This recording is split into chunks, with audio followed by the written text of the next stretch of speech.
नमस्कार प्यारे दोस्तों, स्वागत है एक बार फिर से आपके अपने इस यूट्यूब चैनल पर। दोस्तों, आज की इस क्लास में हम एक बार फिर से लेकर के आए हैं उत्तर प्रदेश पुलिस भर्ती 2024 के लिए हिंदी का एक बेहतरीन प्रैक्टिस सेट।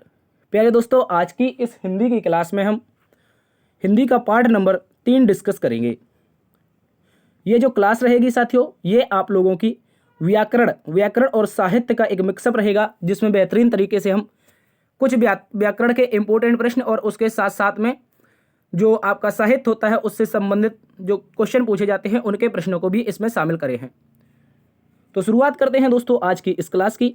आप सभी से निवेदन है, एक बार से सेशन को आप अपने दोस्तों में शेयर जरूर कर देंगे। देखो, यदि आपको इस क्लास का साथियों पीडीएफ प्राप्त करना है तो इसके फ्री पीडीएफ के लिए आप DS सर ऑफिशियल टेलीग्राम को ज्वाइन करेंगे और यहाँ पर आप हमसे डेली के बेसिस पर अपने नोट्स जो है उपलब्ध करवा लेंगे, जो कि अनसोल्ड रूप से आपको मिलेंगे।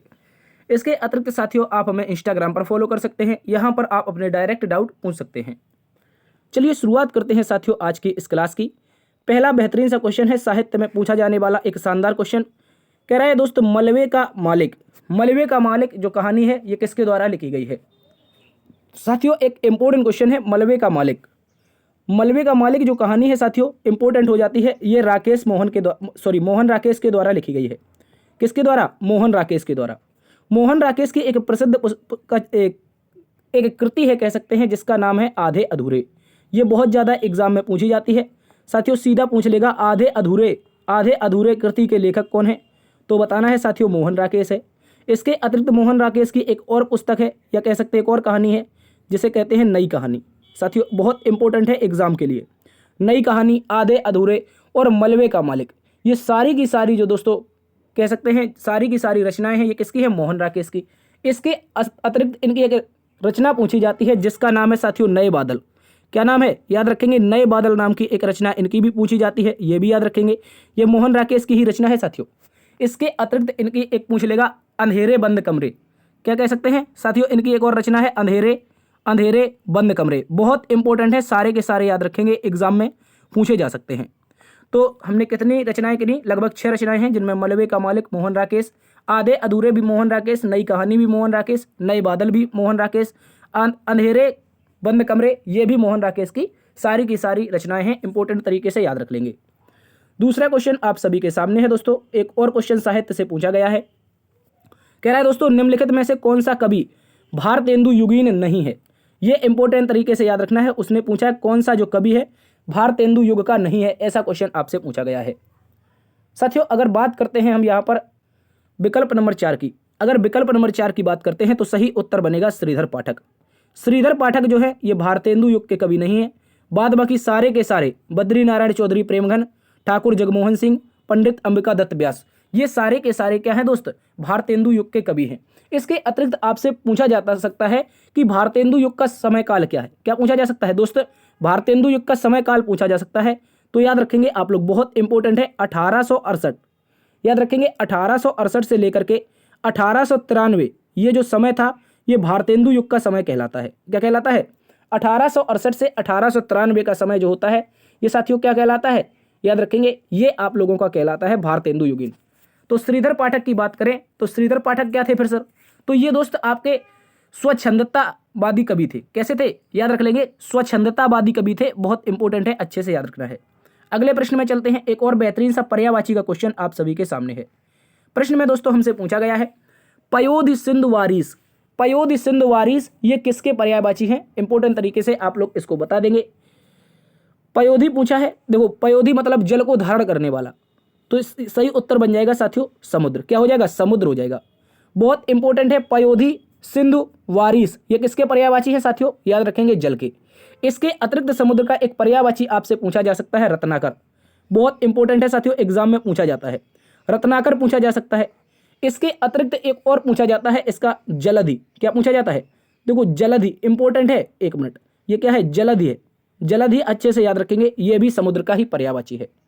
अगर साथियों हम बात करते हैं नदी के बारे में, याद रखेंगे नदी के पर्यायवाची में आपको सरिता याद रखना है। क्या याद रखना है साथियों? सरिता याद रखना है। इसके अतिरिक्त आपको याद रखना है तरंगड़ी के बारे में। किसके बारे में? नदी के एक और पर्यायवाची पूछा जाता है, तरंगड़ी। इसके अतिरिक्त अगर मेघ की बात करते हैं हम, मेघ का तो सीधा हो जाता है साथियों बादल हो जाता है, क्या हो जाता है, बादल हो जाता है। एक साथियों आप लोगों का जलधर हो जाता है, क्या हो जाता है, जलधर। जलधर किसका है, ये भी मेघ का है। तो मेघ के कितने, बादल जलधर, नदी का सरता तरंगड़ी, समुद्र का रत्नाकर जलधि, और दोस्त आपका गंगा की पूछ लेगा। गंगा की पूछना है तो बताना है आप लोगों को मंदाकिनी पूछा जाता है, गंगा का एक मंदाकिनी पूछा जाता है। इसके अतिरिक्त सुरसरी पूछा जाता है। सुर मतलब देवता और सरी मतलब देवों की नदी कहा जाता है, इसे सुरसरी याद रखेंगे। सुरसरी के बारे में पूछा जाता है आप लोगों से, ठीक है, अच्छे से याद रख लेंगे। तो ये सारे के सारे पर्यायवाची एग्जाम के लिए इंपॉर्टेंट है। चलते हैं अगले प्रश्न की तरफ। अगला प्रश्न दोस्तों पूछा गया है, वाक्य में काम करने वाले को क्या कहते हैं। वाक्य में काम करने वाले को क्या कहते हैं। तो देखो हम यहाँ पर एक वाक्य लिख देते हैं, तो यहाँ पर लिख देते हैं राम कानपुर जाता है, ठीक है, राम कानपुर जाता है। तो इस तरह से हमने एक वाक्य लिखा है। वाक्य में काम करने वाला पूछा है, काम करने वाला कौन सा हो जाएगा, जल्दी से बताओ। कौन जा रहा है दोस्त, कौन जा रहा है कानपुर, आप बोलेंगे राम जा रहा है, तो मतलब कौन काम कर रहा है, राम काम कर रहा है। जाना भी तो एक कर्म होता है, सॉरी जाना एक क्रिया होती है, लेकिन काम हुई कहलाता है, काम के अंतर्गत। जैसे आप कहीं से कहीं जाएंगे तो ये आपका काम कहलाएगा, ठीक है। तो वाक्य में काम करने वाला कौन है, राम। आप बोलेंगे सर कर्ता है, क्या हो जाएगा इसका सही उत्तर। वाक्य में जो काम करने वाला होता है उसे कर्ता कहते हैं। क्रिया की बात करेंगे, क्रिया क्या है, तो दोस्तों ये क्रिया की बात करेंगे तो जाना इसकी क्रिया है। कर्म क्या है दोस्त, कर्म क्या है, तो दोस्त याद रखेंगे ये कानपुर हो जाएगा, ठीक है, कानपुर हो जाएगा। इस तरह से आप लोग अच्छे से याद रख लेंगे। अगले प्रश्न में चलते हैं। अगला प्रश्न एक बेहतरीन सा क्वेश्चन आप सभी से पूछा गया है, संधि से संबंधित। संधि से संबंधित एक बेहतरीन सा क्वेश्चन है साथियों, इसको आप लोग अच्छे से याद रख लेंगे। पूछा गया है बधुत्सव, बधुत्सव का संधि रूप क्या होगा, जल्दी से बताएंगे। बधुत्सव क्या होगा इसका सही संधि रूप। बहुत इंपॉर्टेंट क्वेश्चन है दोस्त, ये पूछा जाता है। बधुत्सव की बात करें तो ये स्वर संधि का भेद है, किसका साथियों, स्वर संधि है। बधुत्सव में कौन सी संधि है पूछ लेगा, बताना है स्वर संधि है। स्वर संधि कितने प्रकार की है, 5 प्रकार की होती हैं। तो इनमें से कौन सी स्वर संधि है, क्वेश्चन ये पूछा जा सकता है, ठीक है, अच्छे से याद रखेंगे। बधुत्सव में कौन सी स्वर संधि है, आपसे ये पूछा जा सकता है, अच्छे से याद रख लेंगे। तो अगर बधुत्सव की बात करेंगे तो ऊ और ऊ टूटेंगे इस तरह से, ऊ और इसके बाद में क्या टूटेगा, ऊ के साथ साथ में क्या टूटेगा, ऊ टूटेगा। इस बात को याद रखेंगे। ये मिलके बनाते हैं बड़ा ऊ, ठीक है, ऊ और ऊ मिलके बनाते हैं बड़ा ऊ, और ऐसी संधि में कहलाती है दीर्घ संधि। क्या कहलाती है साथियों, दीर्घ संधि। तो स्वर संधि का ही भेद है। तो एक तरफ ऊ आना चाहिए, एक तरफ ऊ आना चाहिए, एक तरफ छोटा ऊ आना चाहिए। देखो विकल्प नंबर सी में है, यहाँ पर तो ओ आया है, गलत हो जाएगा। यहाँ पर आया ही नहीं है, गलत है। एक ये है, ये भी गलत है। ये सारे के सारे गलत हैं, केवल और केवल विकल्प नंबर आपका सी सही उत्तर है। बधुत्सव दीर्घ संधि है, अच्छे से याद रखेंगे। अगले प्रश्न में आएंगे, मुहावरा का उत्तर बता देंगे। बाग बाग होना मुहावरे का अर्थ क्या है, बताओ सही अर्थ क्या होगा बाग बाग होने मुहावरे का। बाग बाग की अगर बात करेंगे, बाग बाग मतलब खुश होना, क्या हो जाएगा, खुश होना इसका सही उत्तर हो जाएगा। अच्छे से याद रखेंगे। बाग बाग होना का मतलब क्या है साथियों, खुश होना है। इसको आप लोग अच्छे से याद रखेंगे। एक मुहावरा आपसे पूछा जाता है, घड़ों पानी पड़ जाना। क्या पूछा जाता है, घड़ों पानी पड़ जाना। ये मुहावरा आप लोगों से पूछा जा सकता है, घड़ों पानी पड़ जाना। बताओ इसका क्या हो जाएगा, घड़ों पानी पड़ जाना, ठीक है। इसके बाद एक होता है खाक छानना, बहुत ज़्यादा पूछा जाता है दोस्त। खाक छानना आपसे भी पूछ सकता है, ठीक है, खाक छानना पूछ सकता है। तो आप लोगों को बताना होगा क्या हो जाएगा इसका बिल्कुल सही जवाब। देखो घड़ों पानी की बात करेंगे तो यहाँ पर कह रहा है अत्यंत लज्जित होना। घड़ों पानी पड़ने का मतलब क्या होता है, अत्यंत लज्जित होना। खाक छानना का जो मतलब होता है साथी, वो होता है भटकना। क्या होता है, भटकना। जैसे आप कहीं जाते हैं और आप रास्ता भटक जाते हैं, कोई मित्र मिल जाता है, कहता है यहाँ के खाक छानने आयो, तो इस तरह से हो जाता है खाक छानने का भटकना। अच्छे से याद रखेंगे। अगले प्रश्न की ओर चलते हैं। एक बेहतरीन सा क्वेश्चन है। क्वेश्चन में आपसे कहा लोकोक्ति और उनके सही अर्थ वाले जोड़े के विकल्प की पहचान कीजिए। दोस्तों लोकोक्ति और उसके सही अर्थ वाले जोड़े की पहचान कीजिए, कौन सा हो जाएगा इसका बिल्कुल सही जवाब, ठीक है। इसको आप लोग अच्छे से याद रखेंगे। देखो यहाँ पर कहा गया है चित भी मेरी पट भी मेरी। चित भी मेरी पहले नंबर पर देखो, चित भी मेरी और पट भी मेरी। तो इसका मतलब क्या होता है, दोनों तरफ से लाभ होना। बताओ चित पट दोनों तरफ से लाभ होना। कह रहा है चोर की दाढ़ी में तिनका, अपराधी जो होता है भयभीत रहता है। बिल्कुल सही जवाब है। कह रहा है चोर की दाढ़ी में जो तिनका होता है वो अपराधी क्या होता है, भयभीत रहता है। नाच न जाने आंगन टेढ़ा, नाच न जाने आंगन टेढ़ा। तो कह रहा है अयोग्यता का दोष दूसरों पर देना। बिल्कुल सही, इसका भी जवाब दे रखा है। आगे देखो कह रहा है नेकी कर दरिया में डाल, नेकी कर दरिया में डाल। कह रहा है भला करके भूल जाना, ये भी इसका सही उत्तर है। दोस्तों सारे के सारे सीधे के सीधे मिलान दे रखे हैं, यानी कि आपका 1 का ए आएगा। 1 का ए देखेंगे कहां पर दे रखा है, देखो विकल्प नंबर डी में है, एक ही से पता चल जाएगा। 1 का ए, 2 का बी और 3 का सी और 4 का डी। इस तरह से याद रखेंगे। बहुत इंपॉर्टेंट ये लोकोक्तियां हैं दोस्त, आपसे क्वेश्चन में पूछी जा सकती हैं। चित भी मेरी पट भी मेरी, दोनों तरफ से लाभ होना। चोर की दाढ़ी में तिनका, अपराधी भयभीत रहना। नाच न जाने आंगन टेढ़ा, अयोग्यता का दोस्त जो होता है दूसरों पर डालना, नेकी कर दरिया में डाल, भला करके भूल जाना। बहुत इंपॉर्टेंट है, अच्छे से याद रखेंगे। अगले प्रश्न में आ जाएंगे। अगला प्रश्न एक और बेहतरीन सा संधि का प्रश्न है। कह रहा है निम्नलिखित में से कौन सा संधि एक गलत उदाहरण है। जल्दी से बताएंगे संधि का ऐसा कौन सा उदाहरण है जो गलत दे रखा है। देखो अगर बात करते हैं महोज की, महोज की अगर हम बात करते हैं, सबसे पहले आपको याद रखना है महोज बनता है, महोज में क्या बनता है आप लोग जल्दी से बता देंगे। इसका उत्तर क्या होगा। इसके अतिरिक्त पोधन अकमय होता है पावक। क्या होता है दोस्त, पोधन अकमय होता है पावक। अगर बात कर देंगे यहां पर हो जाएगा नौधन एक नायक। क्या हो जाएगा, नौधन एक हो जाएगा नायक। महोज क्या हो जाएगा आप लोग बताएंगे, ये आप लोगों के लिए होमवर्क है। देखो परोपकार की बात करेंगे, ये गलत दे रखा है। परोपकार, परोधन उपकार नहीं होता, ये होता है दोस्त परधन उपकार। क्या होता है, परधन उपकार होता है, परधन उपकार। इसको कैसे बताएंगे, देखो अभी इसका सूत्र बताते हैं। इसका जो सूत्र होता है वो ये होता है दोस्त, आ प्लस उ मिलकर के ओ बनाते हैं। आ प्लस के उ मिलकर के क्या बनाते हैं, ओ बनाते हैं। आ प्लस उ जब ओ बनाएंगे तो आ तो देखो रा में दे रखा है और उ ये हो गया, तो क्या हो जाएगा, परोपकार हो जाएगा। तो कैसे बनेगा इसको याद रखेंगे, कुछ इस तरह से बनता है परोपकार। ठीक है, परोपकार, इसको आप लोग अच्छे से याद रखेंगे। तो ये आपका परोपकार गलत दे रखा है। महोज का आप लोग बताएंगे, ये आपके लिए होमवर्क है। चलते हैं अगले प्रश्न की तरफ। अगला प्रश्न बता देंगे, इस प्रश्न का बिल्कुल सही जवाब। कह रहा है निम्नलिखित वाक्यांश में अपादान कारक प्रयुक्त हुआ है। ऐसा कौन सा वाक्य है दोस्त जिसमें अपादान कारक, अपादान क्या होता है, अलग होना। क्या होता है, अलग होना। ठीक है, इसको आप लोग अच्छे से याद रखेंगे। तो अलग होना हमने बताया था कई बार, वृक्षापत्तम पतंती, यानी कि वृक्ष से पत्ता गिरता है, यानी पेड़ से गिरना, ये क्या हो जाएगा, अलग होना हो जाएगा। पेड़ से गिरना क्या हो जाएगा, अलग हो जाएगा। इस बात को याद रखेंगे, ये अपादान कारक है। अपादान कारक है, अच्छे से आप लोग अच्छे से याद रखेंगे। देखो से आया है तो अपादान कारक यहां पर हो जाएगा। आरी से काटो, ये नहीं होगा, ये दोस्त आपका बिल्कुल नहीं बनेगा। कर्ता ने कर्म को कर्ण ऐसे कहा जाता है, इसके लिए हम आपको एक ट्रिक लेके आएंगे। ठीक है, चलते हैं अगले प्रश्न की तरफ। अगले प्रश्न में आ जाओ। क्वेश्चन नंबर 10 कहा गया है निम्नलिखित वाक्य में आए खाली स्थान के लिए सही शब्द चुनिए। बता देंगे क्या होगा। इस प्रश्न का बिल्कुल सही जवाब कह रहा है अब से एक डैश घर चला गया। अब से एक डैश घर चला गया तो क्या होगा, अब से किसके घर चला गया, क्वेश्चन मार्क दिया नहीं है तो किसके तो आएगा नहीं बिल्कुल भी। कह रहा है अब से एक अपने आप घर चला गया। क्या दोस्त ये भरा जाएगा, अब से एक अपने आप घर चला गया, बिल्कुल भर सकता है अपने आप। अभिषेक अपने आप घर भर चला गया। ठीक है, ये हो सकता है। आगे देखो अपने, यहाँ कह रहे हैं अभिषेक इस घर चला गया। इस घर कैसे कह सकते हैं, अभिषेक उस घर का चला गया, ये भी नहीं होगा। तो सही उत्तर बन जाएगा अभिषेक अपने आप घर चला गया। बहुत इंपॉर्टेंट है, अच्छे से याद रखेंगे। अगले प्रश्न में आ जाओ। एक बेहतरीन सा क्वेश्चन है, इसका उत्तर सभी प्यारे दोस्त बता देंगे। कह रहा है जिस पर क्रिया का प्रभाव पड़े उसे क्या कहते हैं। जल्दी से बताओ, जिस पर क्रिया का प्रभाव पड़ता है उसे क्या कहते हैं साथियों। तो आप बोलेंगे क्रिया का प्रभाव हमेशा साथी किस पर पड़ता है, कर्म पर पड़ता है। किस पर पड़ता है, कर्म पर पड़ता है। बहुत अच्छे से याद रखेंगे। अभी हमने आपको एक उदाहरण बताया था, उसमें सारी की सारी चीजें बता दी थी। ठीक है, इसको याद रखेंगे। ये कारक चिन्ह है, अच्छे से याद रखेंगे। अगले प्रश्न में आ जाओ। कह रहा है दोस्त निम्नलिखित में से कौन सा तत्सम और तद्भव जोड़ी का सही विकल्प नहीं है। ये इंपॉर्टेंट है, पूछा क्या है, ये पूछा कि कौन सा ऐसा विकल्प है जो तत्सम और तद्भव का सही जोड़ी मिलान नहीं है। सूत्र का लिखा गया है सूत्र, जल्दी से बताओ क्या सही है। हस्त का हाथ है, उसके बाद आपका ग्राहक का क्या है, ग्राहक का गाहक दे रखा है, चक्र का गोला दे रखा है।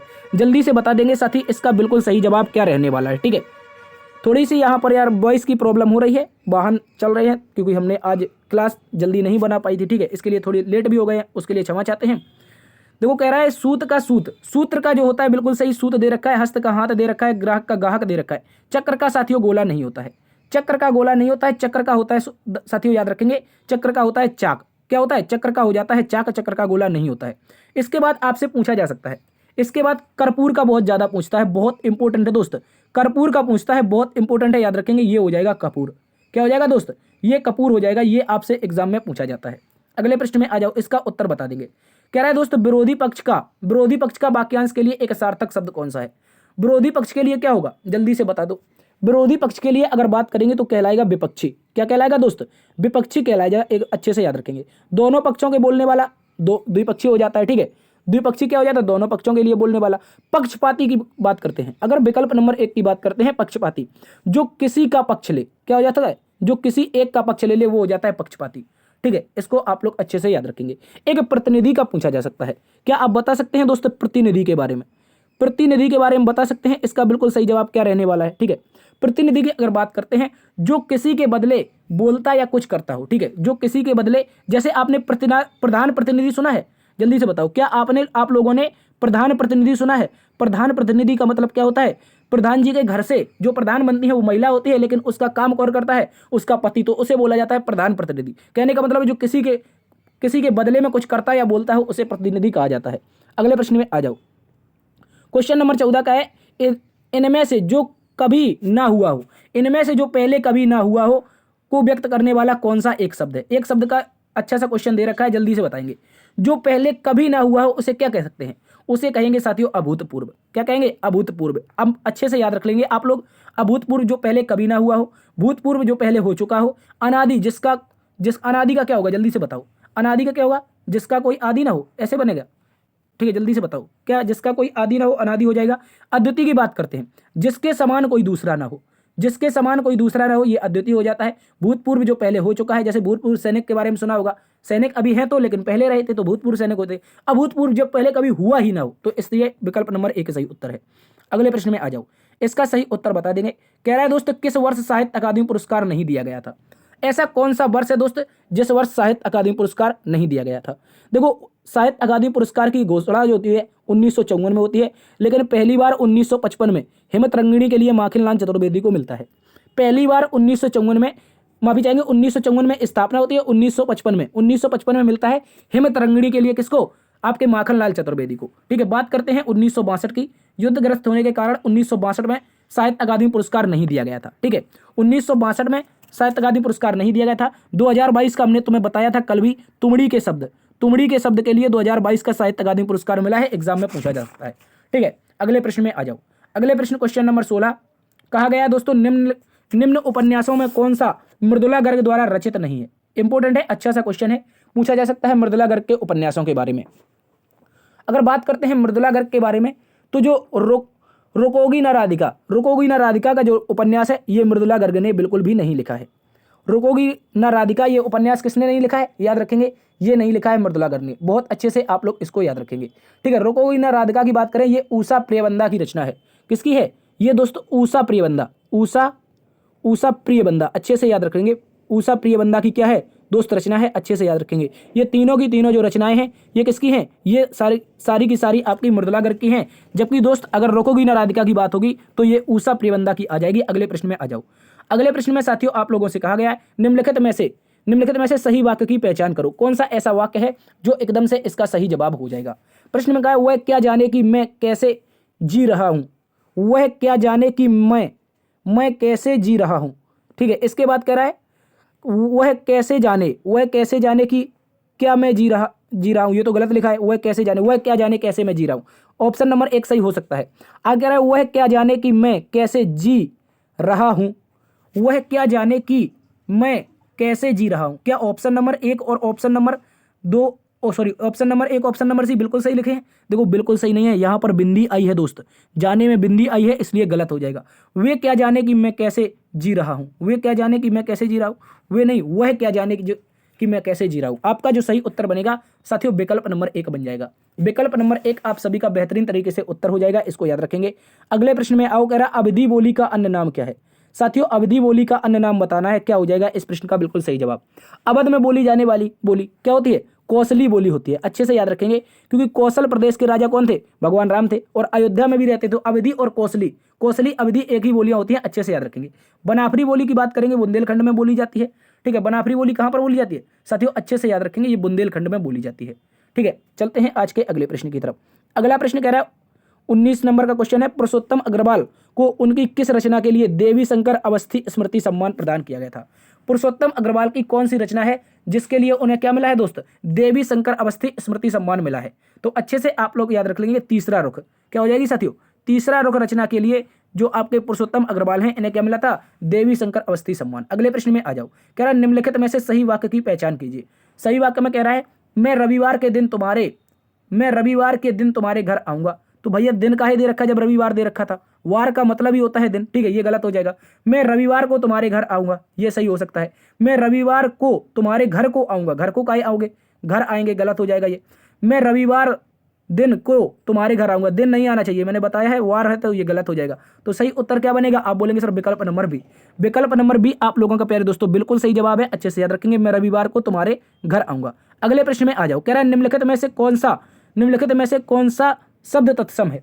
जल्दी से बताएंगे, ऐसा कौन सा शब्द है जो आपका क्या है? तत्सम है। तत्सम है, अच्छे से याद रखेंगे। उज्ज्वल क्या है साथियों? उज्ज्वल आप लोगों का तत्सम है, ये आप लोग अच्छे से याद रखेंगे। अगर उज्ज्वल के किसकी बात करते हैं, तद्भव की, तो ये हो जाता है साथियों उजाला। क्या हो जाता है, उजाला।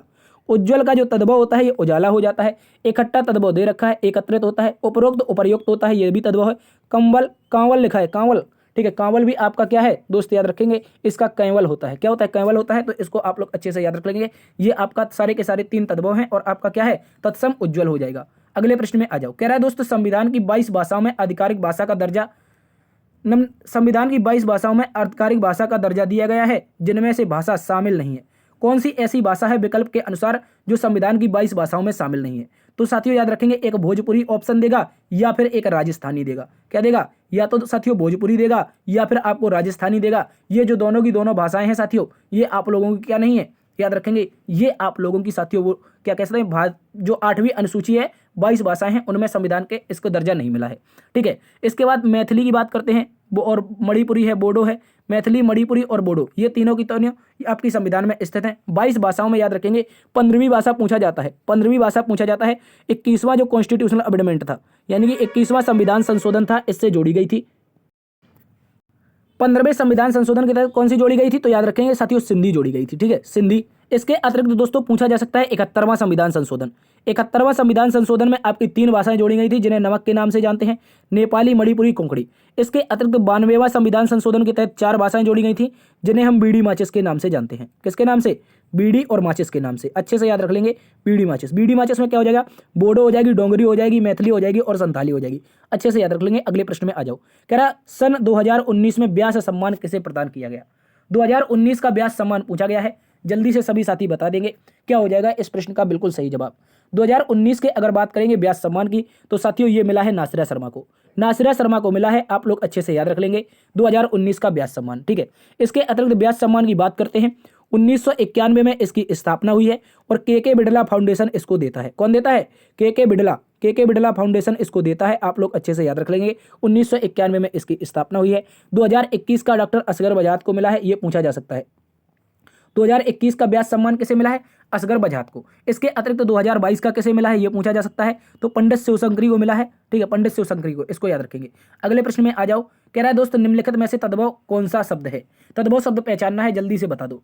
ऐसा कौन सा विकल्प है जो आपका तद्भव दे रखा है, जल्दी से बताओ। यहाँ पर देखो नींद के बारे में, नींद का जो तत्सम होता है वो निद्रा होता है। क्या होता है साथियों, निद्रा होता है, इस बात को याद रखेंगे। तो तद्भव आपका जो दे रखा है वो नींद दे रखा है। विकार, ये सारे के सारे क्या हैं, ये आपके तद्भव दे रखे, सॉरी ये आपके तत्सम है। विकार, कोकिला, कोकिला दंड, कोकिला का क्या होता है साथियों, कोयल होता है। ठीक है, इस तरह से याद रख लेंगे।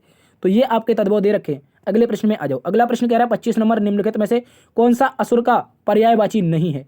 यहाँ पर विशेष ध्यान देना है कि पूछा है कौन सा पर्यायवाची नहीं है। तो नहीं में क्या हो जाएगा, निश्चर। निश्चर की बात करते हैं, निश्चर बिल्कुल सही जवाब है। निश्चर आपका हो जाता है असुर का पर्यायवाची। धनुज हो जाता है, क्या हो जाता है, धनुज भी हो जाता है। जल्दी से बताओ, क्या धनुज हो जाता है? बिल्कुल हो जाता है। क्या राक्षस होता है? बिल्कुल होता है। महाकाय, साथियों महाकाय इसका पर्यायवाची नहीं होता है। महाकाय बिल्कुल भी इसका पर्यायवाची नहीं होगा। महाकाय जो पर्यायवाची होता है वो विशाल का होता है। किसका? विशाल का होता है, इस बात को याद रखेंगे, यानी कि बड़ा का। ठीक है, बड़ा का होता है, ये आपका हो जाता है महाकाय का। जबकि धनुज, निश्चर, राक्षस, इसके अलावा दानव क्या हो जाता है, दानव हो जाता है। निशाचर हो जाता है, दानव हो जाता है, निशाचर हो जाता है। रजनीचर मतलब रात को चलने वाले, रजनीचर, ये सारे के सारे किसके हैं, ये आपके सारे के सारे असुर के दे रखे हैं। इनको आप लोग अच्छे से याद रखेंगे। अगले प्रश्न में आ जाओ। कह रहा है निम्नलिखित में से कौन सा विकल्प शब्द और उसके विलोम शब्द की सही जोड़ी नहीं है?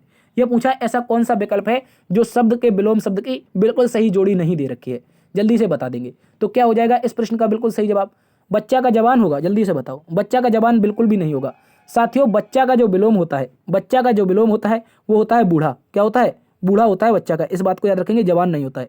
राग का विराग सही दे रखा है। व्यष्टि समष्टि बिल्कुल सही है। उत्तम अधम बिल्कुल सही है। उत्तम का लघुतम नहीं करेंगे, उत्तम का अधम होता है दोस्त। क्या होता है? उत्तम का अधम होता है, इंपॉर्टेंट है, अच्छे से याद रखेंगे। अगले प्रश्न में कह रहा है सुधी मनीषी बुध, सुधी मनीषी बुध निम्नलिखित में से किसके पर्यायवाची है? जल्दी से बता दो। सुधी मनीषी और बुध की बात करते हैं, ये साथियों पंडित के पर्यायवाची दे रखे हैं। किसके? पंडित के दे रखे हैं, इंपॉर्टेंट है। पंडित में इसके अलावा पूछा जाता है विद्वान, इसका पर्यायवाची है दोस्तों पंडित का ही, विद्वान होता है। इसके अतिरिक्त कोविद भी होता है, इसका क्या होता है? कोविद होता है, इसको याद रखेंगे।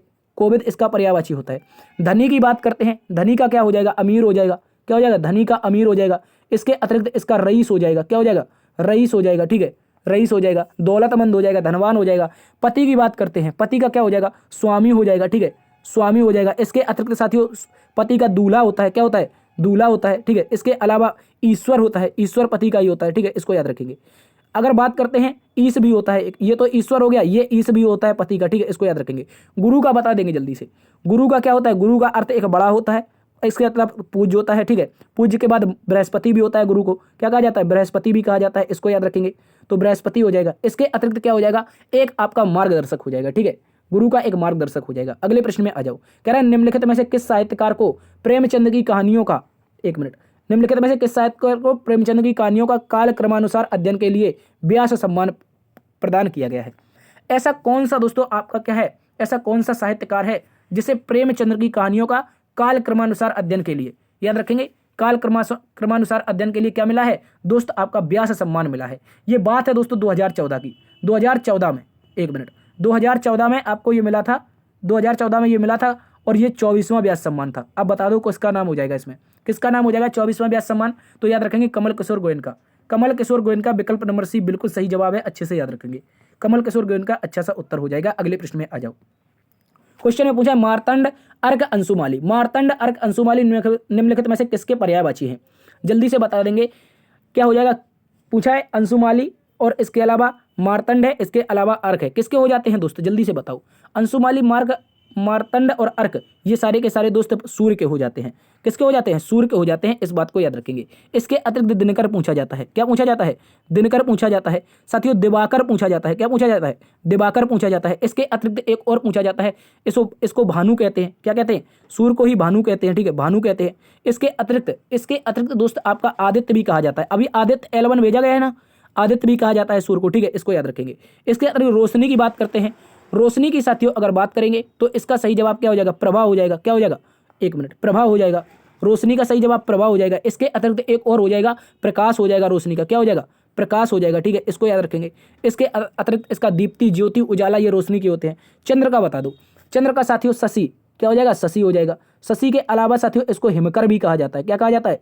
हिमकर कहा जाता है। इसके अतिरिक्त इसको क्या कहा जाता है? रजनीश कहा जाता है। क्या कहते हैं? रजनीश का, रात्रि की रानी, रात्रि का स्वामी होता है रजनीश, ठीक है, इसको याद रखेंगे। चांद कहा जाता है। इसके अलावा मयंक, सुधाकर ये सारे के सारे होते हैं, ठीक है। इसके अलावा रेखा की बात करते हैं। रेखा की बात करेंगे तो बताओ क्या हो जाएगा? रेखा का बिल्कुल सही जवाब। रेखा का आप लोग बता देंगे। अगले प्रश्न में आ जाओ। कह रहा है साथियों निम्नलिखित वाक्य के लिए आए खाली स्थान के लिए सही शब्द चुनिए। जल्दी से बता दो कौन सा होगा इसका बिल्कुल सही जवाब। खाली स्थान पर आप लोग कैसे चुन लेंगे, ठीक है। आप पीछे के बैकग्राउंड पर बिल्कुल भी ध्यान नहीं देंगे, वाहन चल रहे हैं, उसके लिए हम क्षमा चाहते हैं, ठीक है। आज आपकी क्लास जल्दी से नहीं बन पाई है, ठीक है, लेट हो गए थे हम थोड़े से। कह रहे गिलास डैश तोड़ा, गिलास डैश तोड़ा, इसका बिल्कुल सही जवाब क्या हो जाएगा? तो लास्ट में देखेंगे। लास्ट में देखो दे रखा है क्वेश्चन मार्क, तो तुमने तो आएगा नहीं, उसने भी आएगा नहीं, इसने भी आएगा नहीं, तो क्वेश्चन हो जाएगा गिलास किसने तोड़ा, क्योंकि क्वेश्चन मार्क लास्ट में दे रखा है। गिलास किसने तोड़ा बिल्कुल सही जवाब है, आप लोग अच्छे से याद रखेंगे। प्रश्नवाचक चिन्ह का प्रयोग हुआ है। अगले प्रश्न में कह रहा है दोस्तों मैं भगी हूं आत्मकथा के लेखक। मैं भगी हूं आत्मकथा के लेखक कौन है? तो दोस्त इसका सही जवाब हो जाएगा भगवान दास। क्या हो जाएगा? भगवान दास इसका बिल्कुल सही जवाब है। मैं भगी हूं, ठीक है, मैं भगी हूं ये सामाजिक एवं राजनैतिक चिंतक भगवान दास जी द्वारा लिखित इनकी आत्मकथा है। 1927 में इनका जन्म हुआ था। साथियों कब हुआ था? 1927 में इनका हिमाचल में जन्म हुआ था भगवान दास जी का। इस बात को आप लोग अच्छे से याद रखेंगे। एक लेखक और वकील थे, ठीक है साथियों, इसको याद रखेंगे। तो आज की क्लास प्यारे दोस्तों यहीं पर समाप्त होती है। आशा करते हैं आज की क्लास आपको पसंद आई होगी। यदि पसंद आई है तो एक बार से सेशन को लाइक कर दीजिए, शेयर कर दीजिए, और सेशन को अभी तक सब्सक्राइब नहीं किया है तो आप इसको एक बार सब्सक्राइब जरूर कर दीजिए। देखते रहिए साथियों आपका अपना परिवार लर्न विद DS सर। मिलते हैं एक नई क्लास में, तब तक के लिए अपना ख्याल रखना। जय हिंद, जय भारत।